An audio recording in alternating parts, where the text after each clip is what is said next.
As the Ohio Lesbian Festival had dissolved, I became concerned with having more of these revived.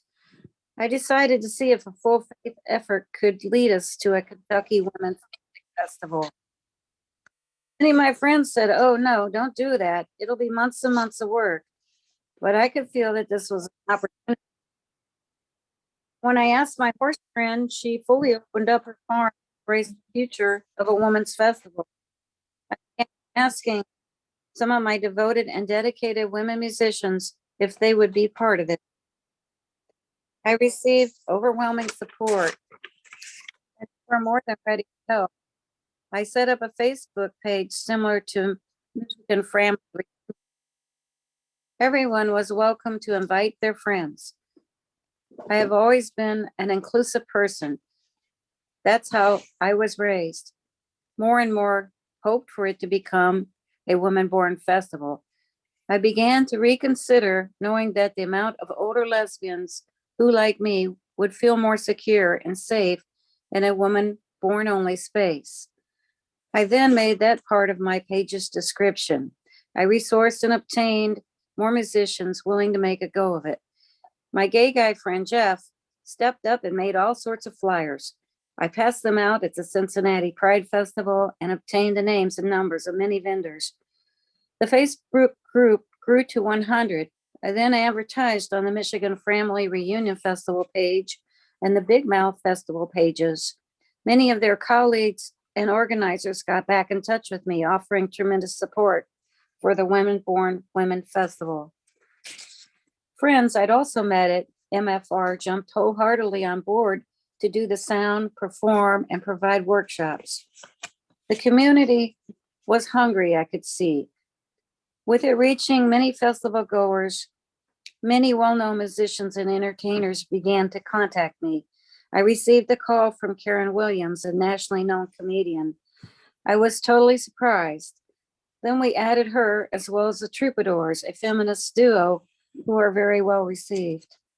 That meant we had a poetic flow, an awesome African-American poet who describes her true words and her experiences. Town, an amazing Appalachian duo from Southern Kentucky. Jade Green, a rock and roll musician who has had many years of performing.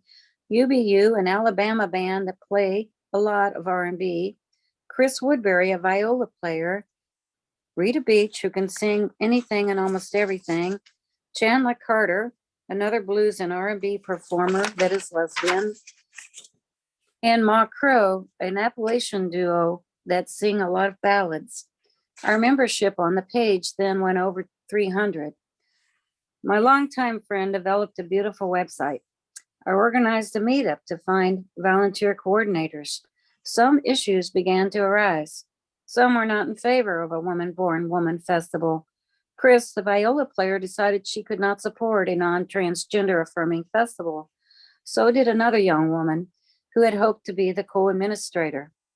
I was told over and over it should be trans inclusive, yet some carried on helping to do my vendor network and to help me write my vendor applications.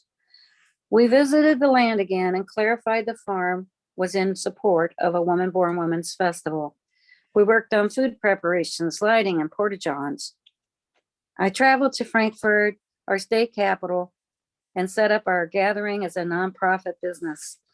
Trail riding was added to the website. Tickets were ready to go. I was not aware of the needs that can arise for vetting group memberships. My questions for joining included, why would you like this festival? And 2, would a woman-born woman festival be agreeable to you? Those who were invited by others did not have to answer these. The trust that I had put in the process began to be our demise. Because we were in the heart of the Bible Belt, we mistakenly thought our oppressors would be local. However, the threat came from within. Of the many people invited, some were trans allies from the open city of Louisville. I began receiving requests to know if this was a trans affirming event. My response was that it was definitely a women-born women welcoming. With this response, I began receiving very hateful comments accusing me of being transphobic and an ignorant person. I was accused of exclusionism and discrimination. The same individual rallied others who posted negative comments of disapproval. She went on to suggest she was certain the troubadours would no longer want to perform for us. She said, "They surely won't want to play for you." I promptly called them and to confirm their engagement still. Within 2 days, they advised me they could no longer perform. Her boycott had been successful. Then she inquired, "Where is this thing going to be held?" A question we didn't answer. However, the owner felt it should remain on the link for the horseback riding trail reservations. We went on ahead and began our ticket sales. But within a days, my friend, the farm owner, received constant calls threatening her with a boycott of her business to take down her ADD children's camp. She said that she was being blackballed. She received all these threats while attending a funeral. She said the callers were concerned that the transgender musician would not be able to perform. Her farm then had a boarding meeting and voted no longer to sponsor our Women Born Women Only festival.